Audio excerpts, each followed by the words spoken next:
buhay o kabiguan, ng ligaya o lungkot. Kaya marapat lamang na tanggapin si Jesus bilang tagapagligtas at Panginoon. At matapos yun ay panariwain ang katapatan at paglapit sa Kanya bawat araw o day by day. Ang day by day ay naglalayong umalalay sa pang-araw-araw na pamumuhay. Narito po si Kuya Ed Lapis sa mensaheng pinamagatang Be Happier.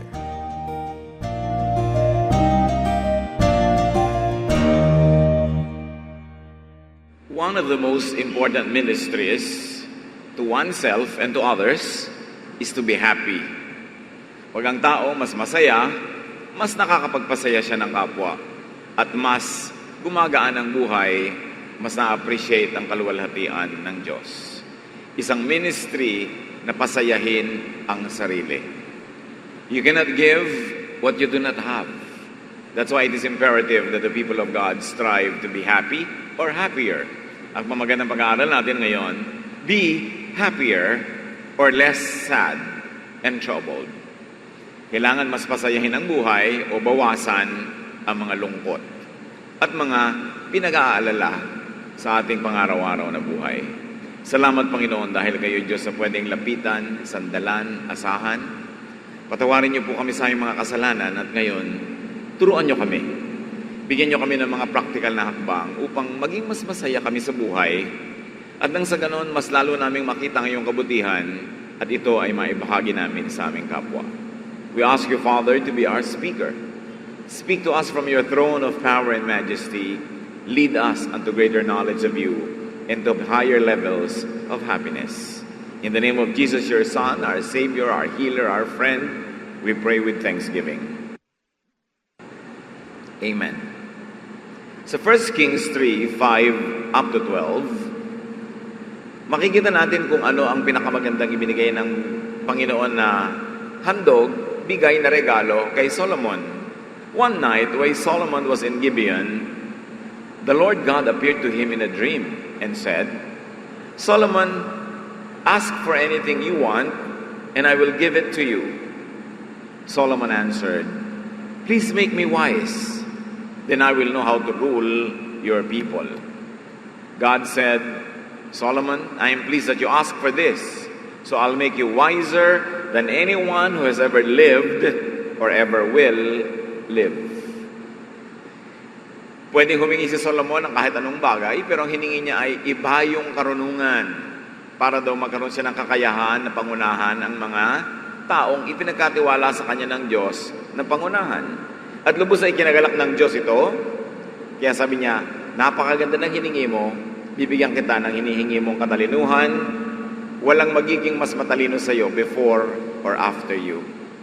Kung ganon, napakaganda na ibinigay ng Panginoong Diyos kay Solomon na regalo, katalinuhan, na siyang dapat din naman nating pakinabangan. Dahil hindi lang sa kanya ibinigay, sa pamamagitan niya ay napapaabot din sa atin. At ito ang ating pagbabasihan ng mga practical na pamamaraan kung paano mas maging masaya sa buhay. How to be happier or less sad and troubled from the wisdom of Solomon, which really comes from the wisdom of God. Ecclesiastes 7:2. It's better to go to a funeral than to attend a feast. Funerals remind us that we all must die. Hindi masarap pumunta sa mga libing, sa mga lamay, pag may namamatay, pag may naghihingalo. Pero sabi ni Solomon, ayon sa kanyang karunungan, mas mabuti pa na pumunta ka sa mga libing, sa mga lamay, sa mga funerals, kaysa sa mga party. Bakit? Naaalala mo na lahat ng tao ay may kamatayan ang katawan. Ano ang prinsipyo dito para maging mas masaya sa buhay? Accept death as a natural part of and point in life. Marami sa ating mga alalahanin, takot, may kinalaman sa kamatayan. Kahit ang layo-layo pa, nagmumukhang malapit na pag laging iniisip, ini-imagine. At meron ng para mga teaser ng pelikula na lumalabas sa ating mga guni-guni. Sari-sari mga nakakalungkot at kuminsan nakakatakot ng mga alalahanin. Diyan pantay-pantay ang lahat ng tao. Ang lahat ng tao ay sinilang at lahat ng tao ay aalis sa mundong ito. Tanggapin ang katotohanan na yun ang maluwag sa loob. Bago mangyari, habang nangyayari, at kahit tapos nang mangyari sa mga mahal natin sa buhay, at iniisip natin para sa ating sarili, we must have peace with the unchangeable idea of death.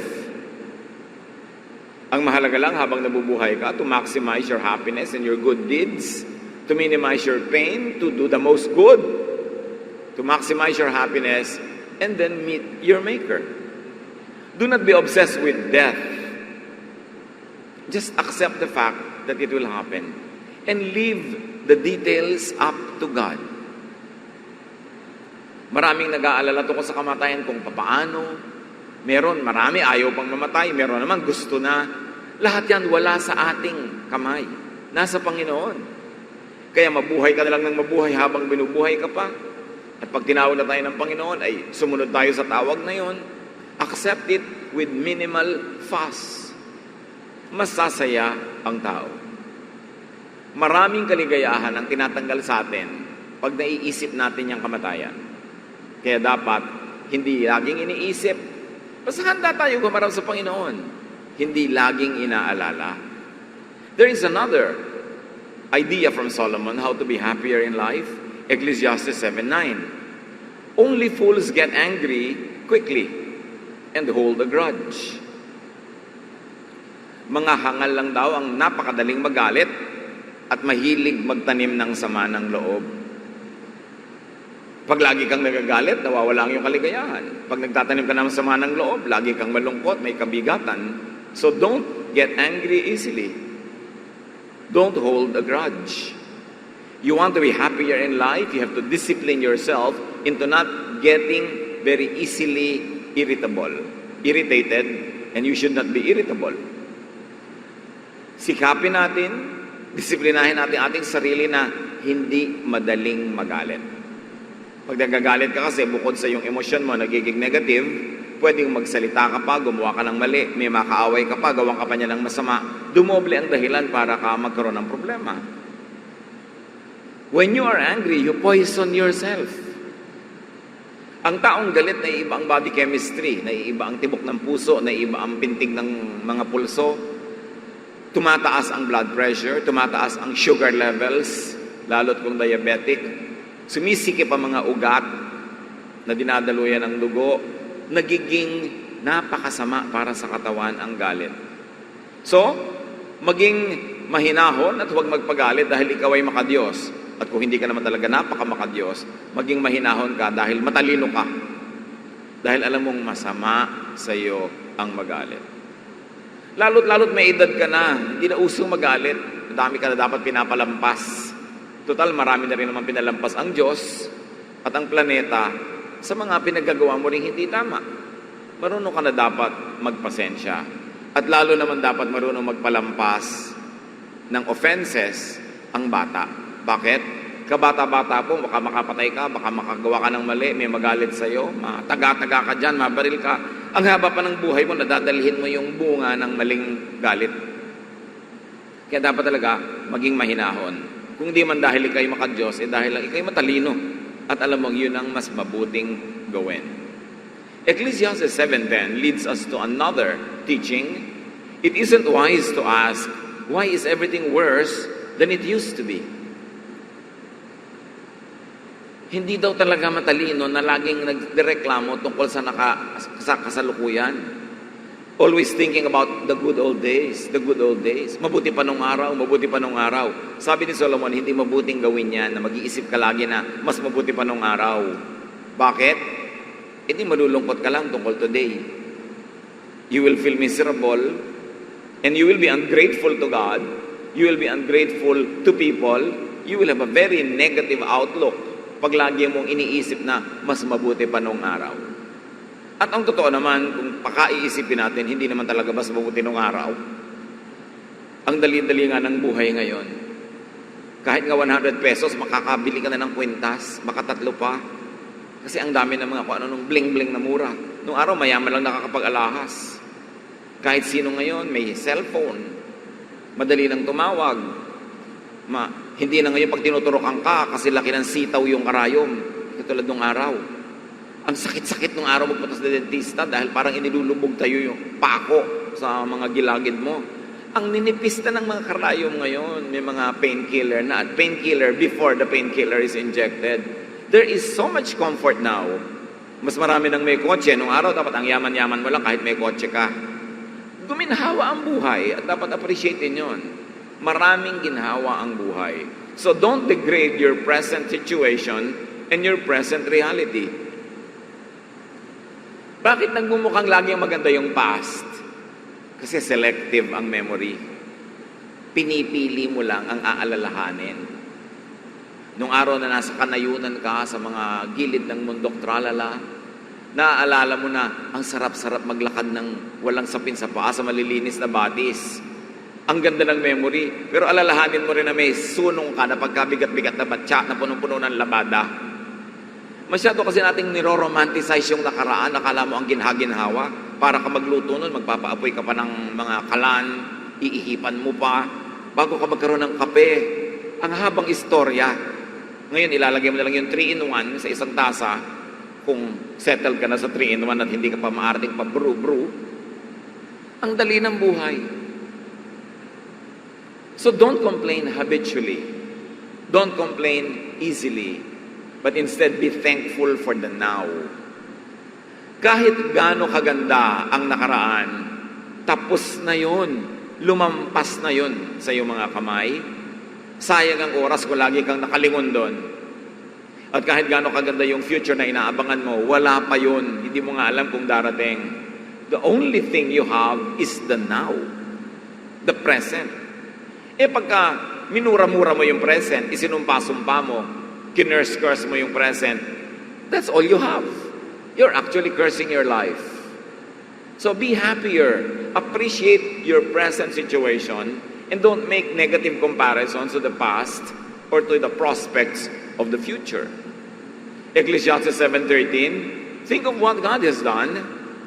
If God makes something crooked, can you make it straight? So do not contend with, just accept what cannot be changed. Para ka masaya. Huwag kang laging makipagtunggali sa bagay na di mo naman mababago o mapapalitan. Kasama na dyan kuminsan ng ugali ng iyong asawa, ugali ng nanay mo, ng kapatid mo, ng mga office mate. Araw-araw inirereklamo mo sa sarili mo, sa salamin mo, sa Diyos, kung kani-kanino yung mga tao. Hindi mo naman kayang baguhin. Mabuti paturuan mo ang sarili mo to adjust. Tanggapin ang nandyan. Siyempre, pwede nating palitan yung mga ibang bagay. Palitan mo yung pwedeng palitan. Be patient kung matagal ang pagpapalit at pagbabago. But, there are things you just have to accept. Pag hindi mo tinanggap, nandyan din naman, hindi mo rin maalis-alis sa buhay mo, hirap ka lang. So, live within your given. Huwag naman sobrang maging kontento agad na pwede naman pa-asensuhin, palitan, ayusin, hindi mo rin pinapalitan. But there are really things that you must change. You must accept because they cannot be changed. Igawa nyo ng listahan ng sarili nyo mga kapatid ng mga bagay na mabuti pa hanggang maaga, tanggapin nyo na lang. Then make the most out of it. Pagkatapos, sasaya kayo sa buhay. Ang iksi-iksi ng buhay ng mundo, sa mundo, pupunuin pa natin ng negative thoughts, pupunuin natin ng inis, ng reklamo, sayang ang panahon. Kailangan, wala kang ipanghinayang pagka ikaw tinatawag na ng Panginoon dahil naipamuhay mo in the best possible way. Ecclesiastes 7:14, when times are good, you should be cheerful. When times are bad, think what it means. God makes them both to keep us knowing or from knowing what will happen next.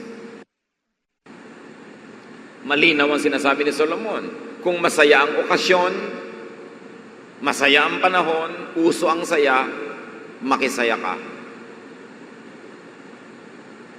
Pero kung ang panahon ay hindi maganda sa tingin mo, malungkot, isipin mo, lahat ng panahon, Diyos ang gumagawa.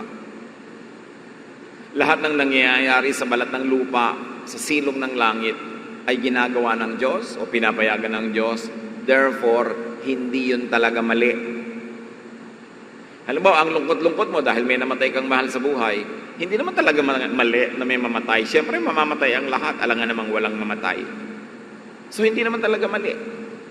Kaya sabi, isipin mo, Diyos din ang may gawa niyan at may dahilan kung bakit yan nangyayari. Kung mauunawa mo ang dahilan, mas mabuti, makakatulong sa'yo para hindi ka sobrang malungkot. Pero kahit hindi mo maunawaan ang dahilan, isipin mo, Diyos ang may kagagawan niyan, tanggapin mo dahil hindi pwedeng gumawa ng mali ang Diyos. Make the most out of any situation. Pag masaya ang okasyon, magsaya. Pag malungkot ang okasyon, di malungkot ka. O kaya, pilitin mong gumawa ng saya kahit papano. Huwag naman yung kung malungkot na, lalo mo pang papalungkotin, palalalain mo pa. Minimize the pain. Maximize the happiness. And of course, find and invent happiness in any and every situation. No situation is perfect. Therefore, walang situation na perfectly sad. May mahahanap at may mahanap ka na redeeming value ng anumang sitwasyon sa buhay kung bubuksan ang isip. Ecclesiastes 7:15-16. I have seen everything during the senseless life of mine. I have seen good citizens die for doing the right thing. And I have seen criminals live to a ripe old age. So don't destroy yourself by being too good or acting too smart. Alam niyo, maraming mga priests ng Old Testament, hindi komportable dito sa Ecclesiastes. May mga priest pa nga na gusto nilang alisin sa scriptures ang Ecclesiastes Kasi hindi sila komportable sa mga practical wisdom at advice ni Solomon. Ang gusto kasi ng mga priest, laging magturo na magtiis ka, magpakabuti ka hanggang mapudpud ka't mamatay. Kailangan lagi kang bayani, lagi kang perfect. Hindi naman yon ang itinuturo ni Solomon na siyang pinakamatalinong tao na binigyan ng Diyos ng pinakadakilang katalinuhan. Kaya dapat idiin sino ba yung nagsasabi? Yun lang naman pinakamatalinong tao na binigyan ng Diyos ng katalinuhan. So, dapat pakinggan. At sabi niya, marami na akong nakitang mga kabalbalan sa buhay. Mga bagay na parang walang katinoan at labag sa katinoan. Sabi niya, napakarami ko nang nakitang mabubuting tao, mahuhusay na mamamayan, na namatay sa paggawa ng mabuti at kinamatayan ang pagpapakabayani. Samantala, napakarami ko namang nakitang kriminal at masasamang taong nabuhay ng masigana at mahaba. Sabi niya, alam niyo kung anong lesson nun? Huwag niyong patayin ang sarili niyo sa sobrang pagiging perfect na mabuti at sa pagiging sobrang matino at matuwid to the point na ikamatayin niyo na. Sabi, dahil maraming gumagawa ng kabutihan in the act of doing good, namamatay din. Maraming gumagawa ng masama, humahaba ang buhay. Siyempre, hindi naman itinuturo ni Solomon na magpakasama ka na lang para humaba ang buhay mo. Dahil marami rin naman gumagawa ng masamang kinakamatayan yung ginagawa nila. Ang point lang niya ito, ang paggawa ng mabuti at masama hindi garantiya na hahaba ang buhay mo at sasaya ka. At sinabi rin niya sa isang verse, time and chance happens to all. Sabi ng isang very dynamic Tagalog version, swerte-swerte lang ang buhay. Something again that will not sit well with priests and even pastors and conservative Christians. Ayaw nilang aminin na talagang may ganon, may time and chance. Hindi ibig sabihin mali yun. Ang ibig sabihin lang, hindi natin lubos na nauunawa ang hiwaga ng dealing ng Diyos sa mga tao.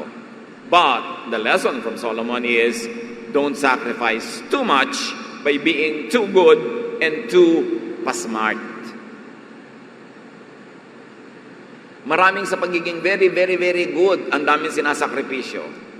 Example, may isang anak na napariwara, si deacon, si deaconess, o si pastor, o si elder, o si Bible study teacher. Imbes suportahan yung anak, mahalin sa oras ng pagkakamali, itatakwil, itatapon, para magandang tingnan sa harap ng church na hindi sila nagtotolerate ng mali. Although yung dibdib ng magulang at magulang yan, talagang gusto mong arugain yung mga anak mo, mahalin mo kahit nagkawindang-windang, kahit nagkasala, kahit nagpagulong-gulong sa kasalanan. Pero pakitang tao, para ipakita na righteous ako, godly ako, hindi ko ito tolerate. Sariling anak ang itatakwil, sariling laman, sariling pamilya ang itatatwa. Yan ang sinasabi ni Solomon, don't kill yourself trying to look good. It's not worth it. It's not worth to play to the gallery na magpasikat ka sa mga taga-church na ang banal-banal mo habang kinukublihan mo lahat ng mga sugat mo at sugat ng pamilya mo, nagkukunwari kang everything is alright, and to the point that you become unloving and unsupportive to the very loved ones that you should love and support no matter what. Maraming sakripisyo ang tao in the name of religiosity and godliness na hindi naman hinihingi sa kanila ng Diyos. Hinihingi lang kuminsan ng religion. Alam niyo naman, napakaraming mga hypocrisies at mga pagkukunwari at pagbabalat kayo ang mga relihiyoso. Hindi mo maipakita ang tunay mong kalagayan, ang iyong mga peklat, sugat, ang mga nakangangamong galis. Kunwari, everything is okay. Kasi itatakwil ka ng mga sarili mong ka-church pagka ipinakita mong hindi ka perfect. But Solomon will have none of that, and neither Jesus. Jesus accepted and loved people as they were, and never encouraged people to hide their sorrows and their wounds. He actually asked them to expose this so that they can be healed through love, not through rejection.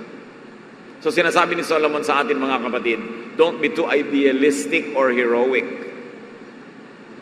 Don't be too righteous to the point of bleeding or shedding blood, especially the blood of your own loved ones.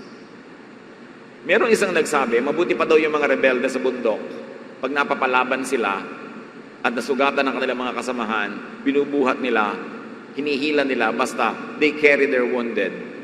Sabi din naman ng nagsabi nito, but many Christians kill their wounded. Pagka Kristiyano ka, nasa church ka, napariwara ka, nagkasala ka, nagkamali ka, ang unang-unang tatapak sa iyo, ang unang-unang magchichismis sa iyo, ang unang-unang magpipiesta sa mga iskandalo mo ay mga kapatiran. Kaya sabi ni Solomon, it's not worth it. Don't put up a show. Yung mga taong ini-impress mo ng iyong kabanalan na trying hard, hindi ka rin yan mamahalin. Subukan mo magkamali, i-reject ka rin yan. So magpakatotoo ka na lang. Always seek healing, seek improvement, seek righteousness, but in the process na wala ka pa sa perfection na yon, and nobody gets there, don't sacrifice too much to please your audience. It's not worth it. Lalong-lalo kung isasakripisyo mo buhay ng mga mahal mo sa buhay o ang sarili mong buhay. Ecclesiastes 7:20 says it very clearly, no one in this world always does right. Walang tao na 100% tama ang ginagawa 100% of the time. At ano ang nakakapagpaligaya sa application ng message na ito? Don't over-expect righteousness from others and from yourself. It is reasonable to expect minimum righteousness, improving righteousness, ever-increasing righteousness, but don't expect perfection. You will only fail. And don't even try to pretend that you are perfect yourself. Mapapagod ka lang. So relax. God loves you. God accepts you through Jesus. We should accept one another because of the love of Jesus and help each other keep on growing from glory to glory and keep on improving. But you don't reject and you don't throw out anybody who is not yet perfect. Dapat yung atmosphere sa fellowship, sa church, sa Christian community, sa religious community is an atmosphere of love, of acceptance, so people don't have to be forced to be hypocritical. So accept that people are imperfect. Mas sasaya ka sa buhay nun. Para pag nalaman mo, na-discover mo, nabunyag sa'yo ang pagkakamali, ang pagkukulang, ang imperfection ni ganito at ni ganong tao, hindi ka na masasyak. Dahil ina-expect mo na. Inaasahan natin na lahat ng tao ay mag-i-improve, magiging mas banal, mas makadiyos, pero magbigay ka kahit kaprasong space sa puso mo na kahit sino pwedeng magkamali. The Arabs have a saying, even a good horse must be allowed at least one fall. Pag may space ka sa puso mo na ganon, para sa iyong asawa, para sa iyong anak, sa iyong magulang, kaibigan, churchmate, mas gagaan ang pakiramdam mo. At mas magiging magaan kang kasama kasi hindi mo sila sasakalin ng iyong unnatural and exaggerated expectations. Ecclesiastes 7:17 to 18. Don't die before your time by being too evil or acting like a fool. Keep to the middle of the road. You can do this if you truly respect God. Sabi niya, bawat tao may takdang haba ng buhay, pero pwede mong mapaiksi kung masyado kang hangal o kaya kung masyado kang masama. Kahit hindi mo pa oras, ma-advance sa kamatayan mo. Pag sobra kang masama, nag-i-invite ka ng either punishment or retribution from the people you have wronged, o sobra kang hangal, you engage in activities that endanger your life. Needlessly. Lahat naman ng activity may danger Pero meron naman hindi naman kailangan, sinusuong mo kusa yung danger. At pag ngayon namatay ka bigla nang wala sa panahon, sabi ni Solomon, pananagutan mo yan. Pinili mo kasi na makipaglaro sa panganib. So don't be too foolish or too evil. Huwag sumobra, huwag lumabis, lalo sa paggawa ng mali. Nakita niyo mga nangungupit-ngupit ng konti-konti, kuminsan, hindi naman napaparusahan ng lubos at malaki. Minsan nga, hindi nakahalata. Pero yung nangnakaw ng ang dami-dami, mga milyones, bilyones, nabibisto, nabubuko, kasi sobra. Kaya sabi ni Solomon, alam nyo, hindi ko naman ina-expect magiging perfect kayo. May magagawa kayong mali. Huwag nyo lang sobrahan. Huwag kayong lumabis. Huwag kayong umabuso. Kasi may hangganan yung tinotolerate ng langit na imperfection. May pagtutuwid, may pagtatama, at may katarungan. Therefore, Solomon says, be moderate. Kahit nga, di ba, sa kabutihan, be moderately good. Don't kill yourself trying to be too good or too smart. Gitna ka lang, sabi, alam nyo ang tama, pinaka-safe, doon ka sa gitna ng kalsada. Kung ang kalsada sa isang side ay mataas na bundok at sa isang side ay bangin na bumubulusok pababa, at ganoon ang mga kalsada ng buhay, doon ka sa gitna para safe. Pag masyado kang malapit doon sa bundok, baka may malaglag na bato, tumama sa ulo mo, namatay ka agad. Dito naman sa kabilang gilid na may bangin, baka ikaw yung mahulog. At marami mga buhay ganoon, nasa extreme. Extremely religious or extremely sinful, extremely righteous or extremely bad. Sabi ni Solomon, pareho lang yan na hindi nakakatuwa. Sabi niya, a man who believes in God, who fears God, will avoid all extremes. So will a woman. So avoid extremes. At wala na yatang pinaka-nakakapagod na makasama, makaharap, makausap, kundi yung taong may extreme involvement in anything. May mga tao na biglang nahumaling sa mga herbs. Kahit saan mo makita, herbs ang topic. Di ba nakakapagod din kausap? Kahit maganda yung sinasabi, kahit nakakapagpalusog, parang kapatid, wala ka na bang alam na pag-usapan ko yung herbs mo? Meron naman na naging relihiyosa, wala na talagang alam pag-usapan ko mga bagay tungkol sa langit, sa impyerno, at kung saan-saan pa, mga anghel, mga demonyo. Wala nang ibang topic, extremely religious, nakakapagod din kausap. Yung mga extremely health conscious, sumusubo ka pa lang, masama yan, 3 calories yan. Di ba ayaw nyo siyang kasama sa mesa? Basta extreme, kahit pa relihiyon. In fact, ang mga pinakamalulupit na tao sa kapwa-tao, yung extremely religious Yan yung kayang-kayang pumatay ng kapwa dahil kinalulugod ng Diyos. In service of God, whatever religious label. So sabi ni Solomon, you want to be happy and happier, avoid extremes. Kahit anong extreme. Pag naging extremely capitalist ka, naging extremely communist ka, naging extremely yung natural ka, wala ka nang makain. Hoy, hindi natural yan. Natural dapat lahat.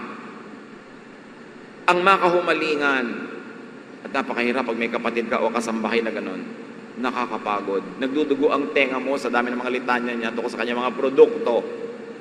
Dapat balance ang tao. Ecclesiastes 7:21-22, don't listen to everything that everyone says, or you might hear your servants cursing you. Haven't you cursed many others? Mga kapatid, isipin nyo to.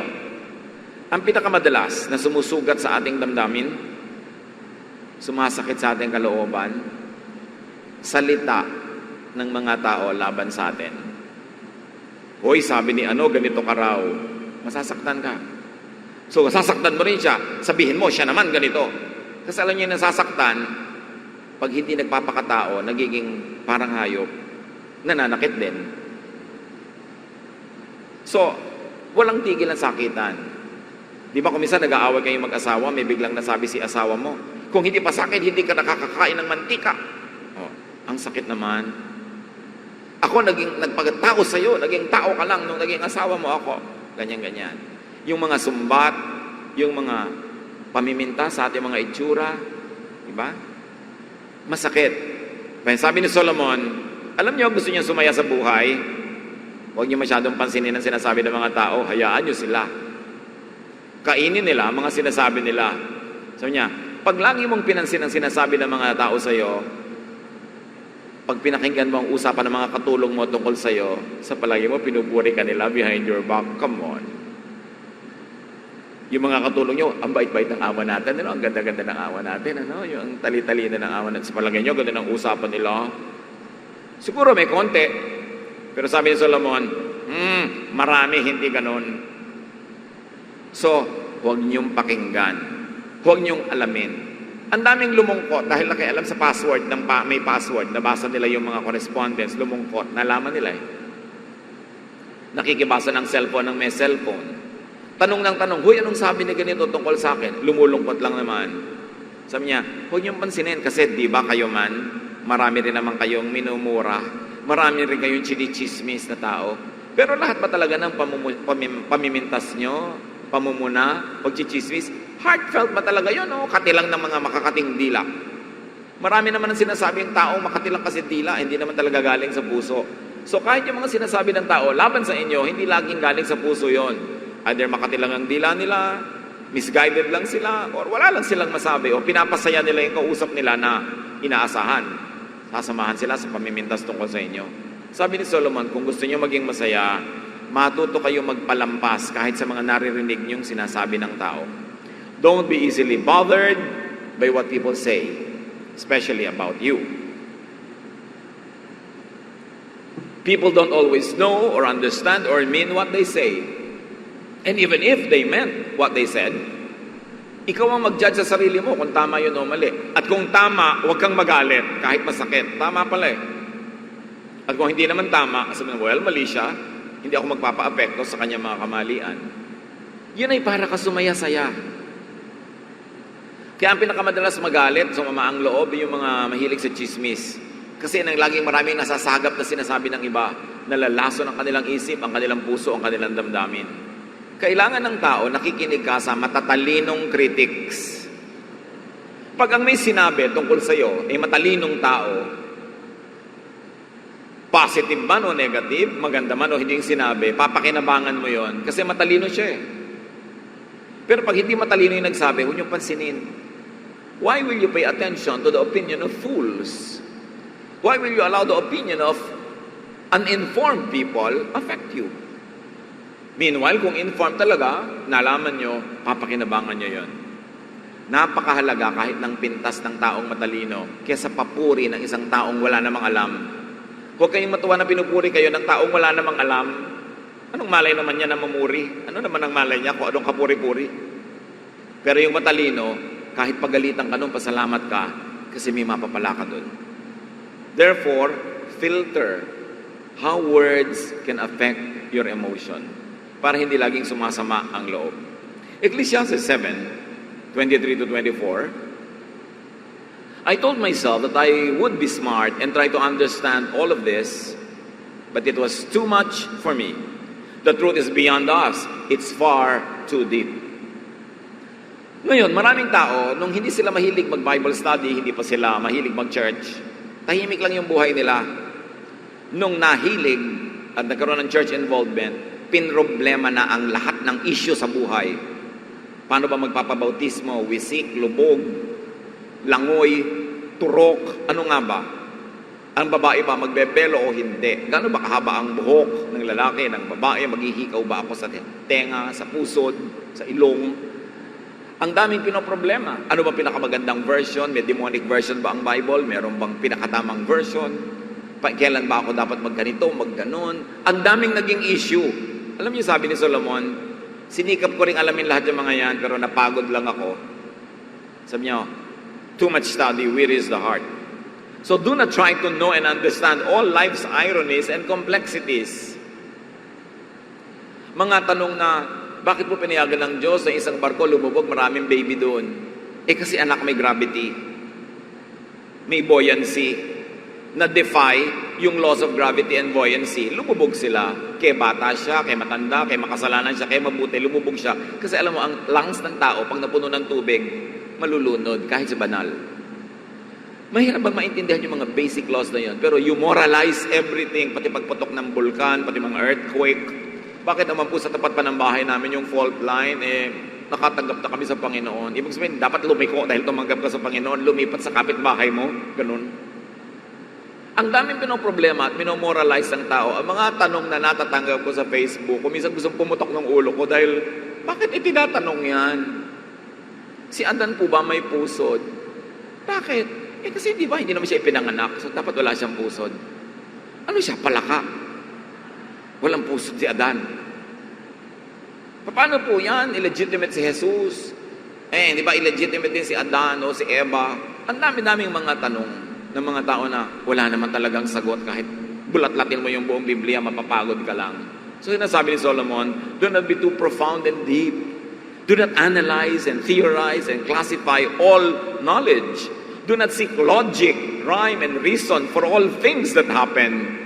Because there are many things that cannot be explained. How can a finite mind totally comprehend an infinite God? Pag kaya mo nang sagutin lahat yan, Diyos ka na. Do not understand, do not overknow God.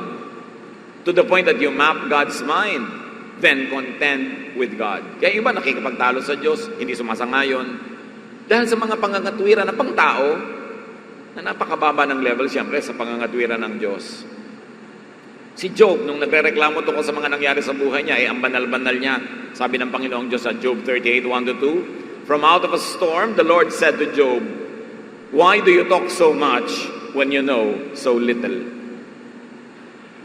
Sabi, napakarami mong katsang-katsang, wala ka namang alam. Bakit ka nakikipagtalo sa akin? Nandiyan ka ba nung nilikha ko ang mga planeta?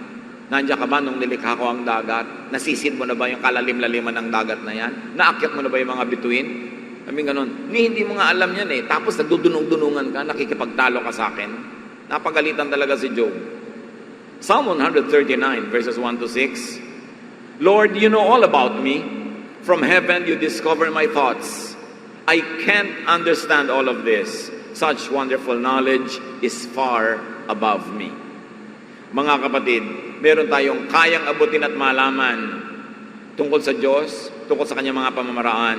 Pero napaka-konti nun, mas maraming hindi. Dapat ipagtiwala mo na lang, tumigil ka ng kaiisip dahil baka kumanta ka ng pambansang awit kahit walang flag ceremony. Pag sobra ka lagi nag-isip ng theology, mabuti pa yung mga pamilya nung araw na walang religious activity, tahimik. Nung naging mga involved sa kanya-kanyang churches, nag-away-away, nag-iwahiwalay pa dahil dumunong ng konti. Huwag niyong hayaan na ang konting alam sa Biblia, konting alam sa pananalig ay maging dahilan para tayo humiwalay sa kapwa, makipag-away, makipagtalo. Nobody really knows the answers to these things. Ang alam lang natin, mahal tayo ng Diyos, kahit tayo makasalanan, pinapatawad tayo, at sa pamamagitan ni Jesus, nagkakaroon tayo ng buhay na walang hanggan. Dapat tayong mamuhay ng maayos up to a point na kaya natin. Pag nagkakamali tayo, pinapatawad tayo uli, minamahal tayo ng Diyos. Live with that.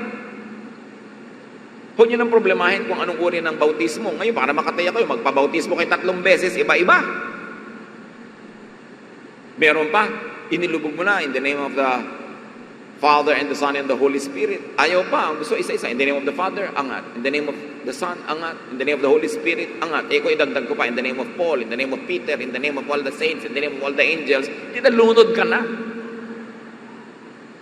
Yung iba, they feel superior dahil sila lubog. Yung iba, wisik. Anong pinagkain mo ng ilang patak na tubig? Ilang basong tubig o ilang balde, nandun ba talaga yung issue? We become majors of minors because we think too much. There are things that you simply have to let go at atupagin mo, magpakabanal ka, gumawa ka ng tama, huwag kang manghusga ng kapwa, mahalin mo tao. You can never go wrong with that because Jesus says, love covers over a multitude of sins. Love is what is important. Hindi ito pagiging too smart or too good at lalo namang hindi too bad. Sabi ni Solomon, too much study wearies the mind. At hindi bagay sa lahat ng tao ang too much study. Kanya-kanyang gift din yan. God knows us, but we can't know God to the point of familiarity or being able to chart His thought. One of the most presumptuous statements that you often hear in Christian communities is, I know God. Do you know God? Really? You know God? How much do you know of God? Napaka-presumptuous nun. You don't even know your own spouse. Hindi mo nga alam ang password niya. Hindi mo nga alam may secret account siya sa Facebook. Tapos, you know God? Dapat wala tayong ganung mga pagmamalaki. Hindi mo pwedeng pangunahan ng Diyos. Sabihin, oy, magagalit sa'yo ang Diyos. Really sure ka? Alam mo ang gagawin ng Diyos? Alam mo ang gagalit sa akin ng Diyos? Alam mo, pag pinautang mo ako, matutuwa sa'yo ang Diyos. Talaga alam mo ang gagawin ng Diyos? Sabi sa Isaiah 55:8, for my thoughts are not your thoughts, neither are your ways my ways, declares the Lord. So think for yourself, speak for yourself, but don't speak for God. Maraming mga tao nagta-hide behind God. Pag gusto ka nilang kontrolin, sasabihin nila, gusto ng Diyos, ganitong gawin mo. Pero actually, sila yung may gusto. Don't use God to control people. God likes people to be free, not to be set in chains because of dark ages religiosity. So do not over-understand and over-rationalize and over-explain God's mysteries. Mysteries nga eh. When you see God face to face, that's when you will know everything. Sabi ni Paul, now I know in part, then I shall understand fully, even as I have been fully understood. But for now, what is important? Sabi niya, faith, hope, and love. But the greatest is love. Sabi, have faith for everything else that you do not understand. But better than faith, hope. Because God is hope. But best above all, sabi niya, just love. Kasi yung love, pwede nating ibaba from heaven to earth. Pwedeng gawin, i-concretize sa ating mga reality yung love. Kaya sabi, yan ang pinakamadali mong maintindihan at yan ang dapat mong atupagin. Ecclesiastes 3:12, I know that there is nothing better for people than to be happy and to do good while they live. Sabi yan ni Solomon, the wisest man, make yourself happy and happier. When you are happy, you can share your happiness with people. When you are unhappy or miserable, you will share your unhappiness and misery with others. Kaya ministry na pasayahin ang sarili.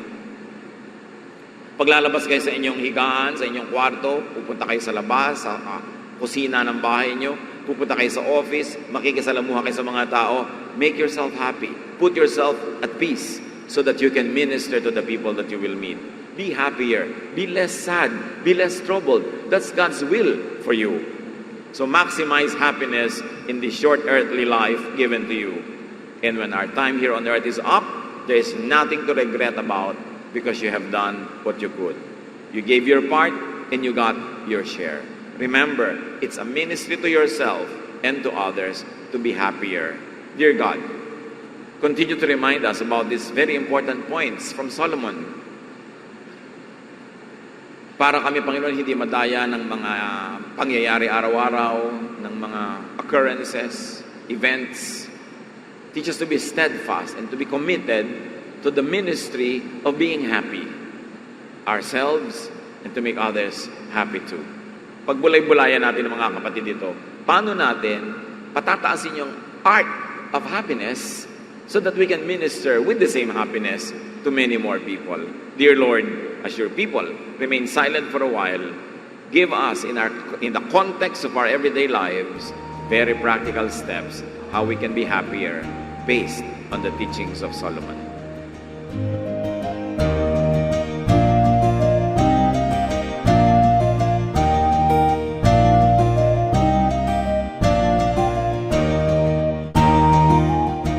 Ang katatapos pong mensahe ni Kuya Ed Lapid ay pinamagatang Be happier.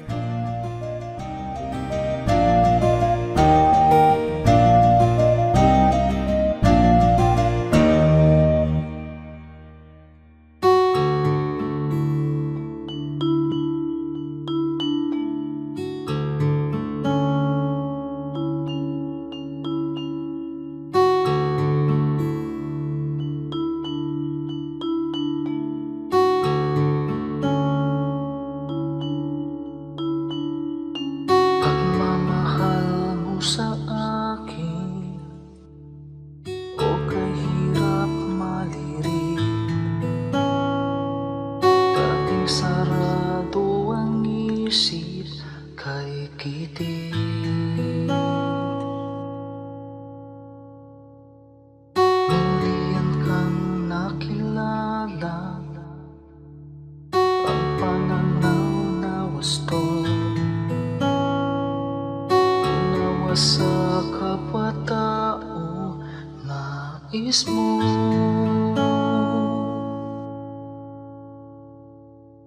O Jesus, ang iyong pag-ibig ay hindi nagtatangi.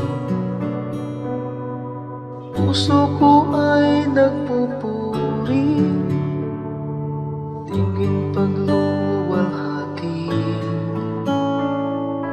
Sa paglakbay sa aking buhay, di na nga maliligaw. Puso ko man maging isip, tikip lagi ng pag-ibig.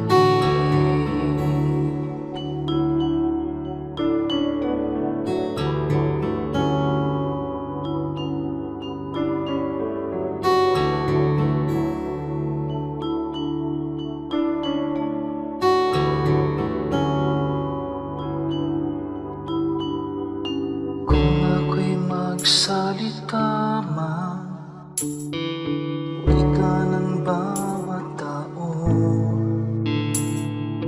Kung pag-ibig ay wala, tila patingaw.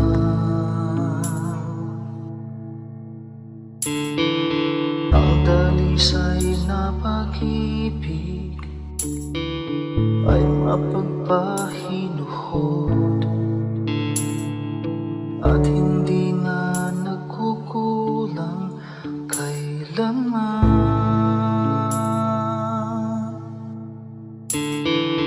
O Jesus, ang iyong pag-ibig ay hindi nagtatangi. Puso ko ay nagpupuri, tingin pagluwalhati. Sa paglakbay sa aking buhay, di na nga maliligaw. Puso ko man maging isip, tikip lagi ng pag-ibig.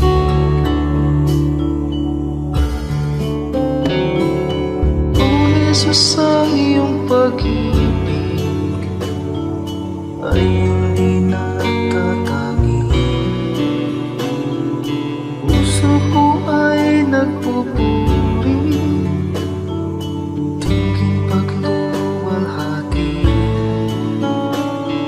Sa paglakbay sa aking buhay, di na nga maliligaw.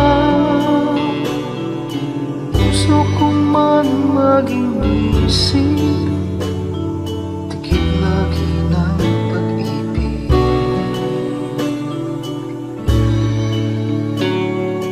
Puso ko man maging isip, tikip lagi ng pag-ibig.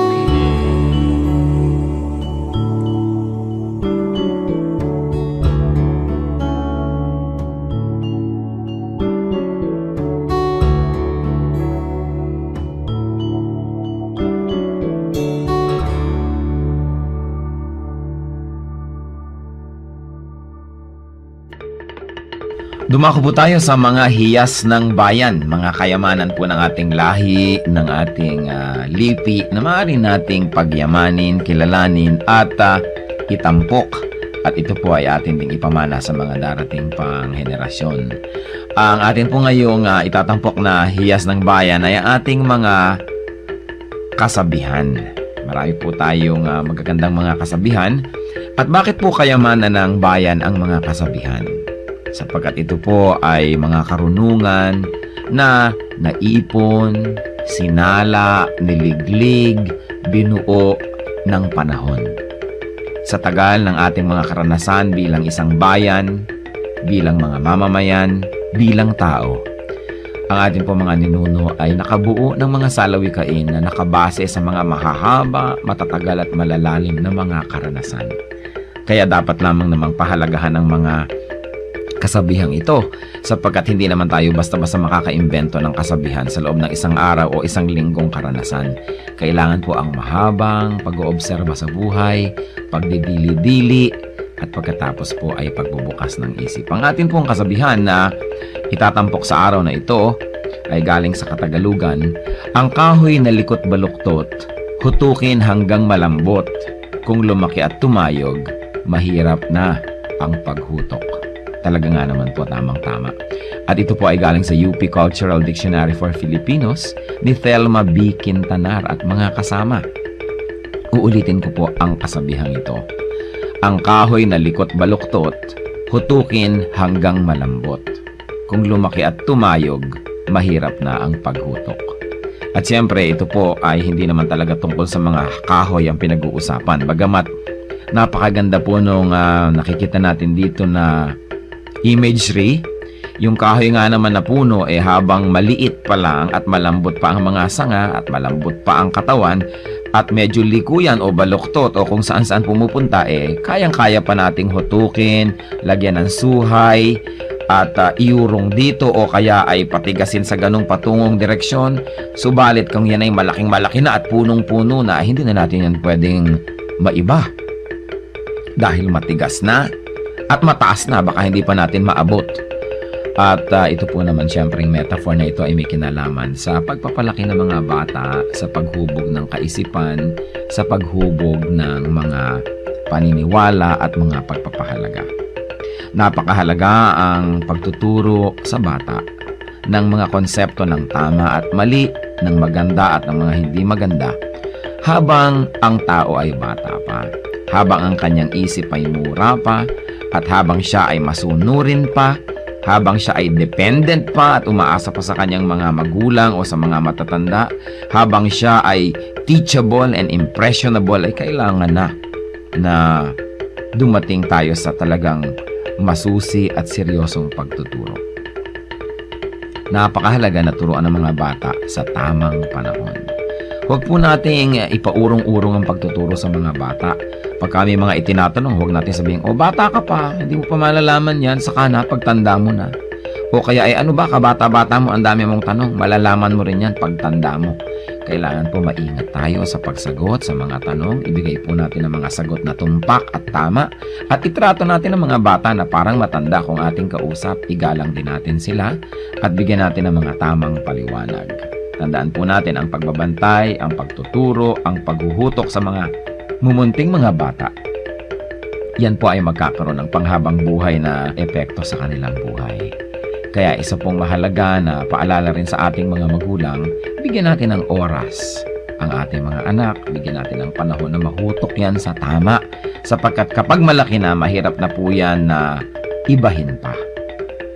Kaya ilapit natin sa Panginoon habang maaga, palakihin natin ang may takot sa Diyos, palakihin natin na kasama ay mga mananampalataya, nadidinig ang salita ng Diyos, mga Kristiyanong awitin, at nang sa gayon, ang batang ito ay lumaking nasa tamang direksyon.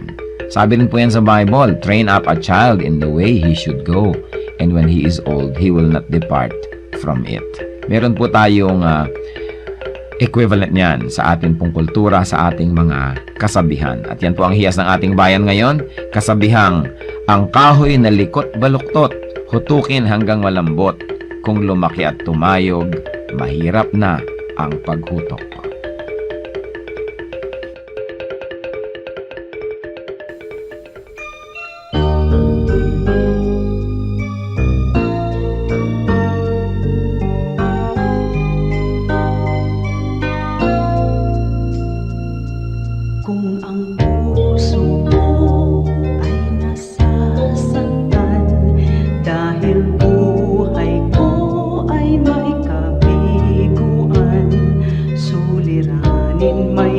bunga ng kasawian.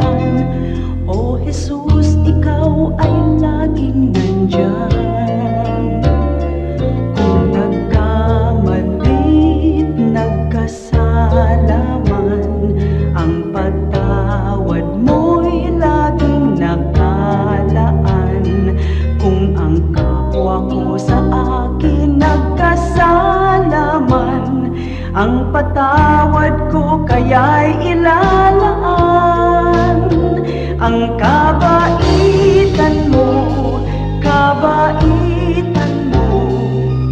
ay dapat kong tularan sa buhay ko. Ang kabaitan ko, biyaya ng Espiritu, kabaitan ko.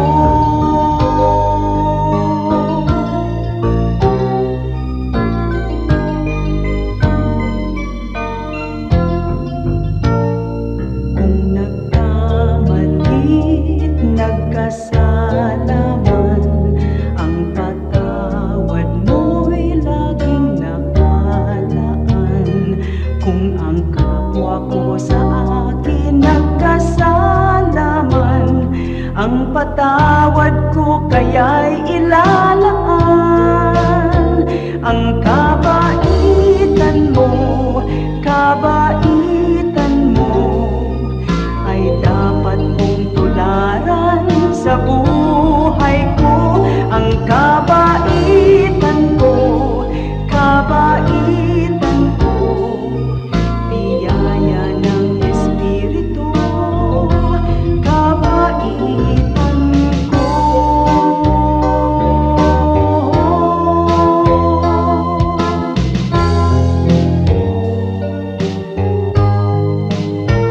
Ang kabaitan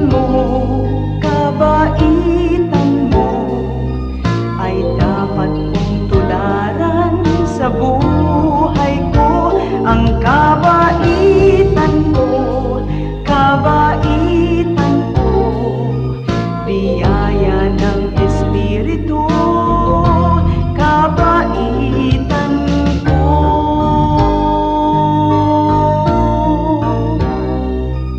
Biyaya ng Espiritu, kabaitan ko.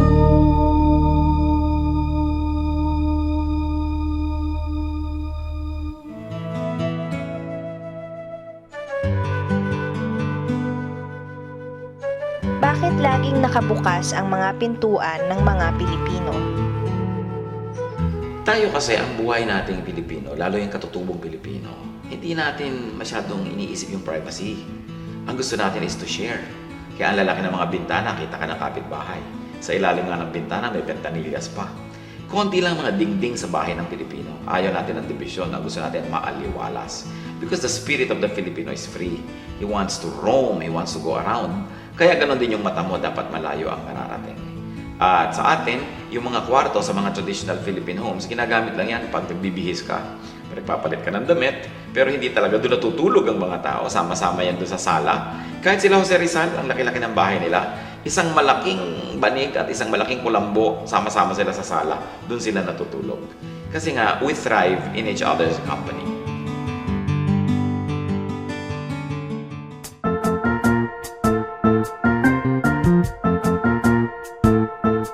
Oras na po para pansamantalang magpaalam ang programang Day by Day.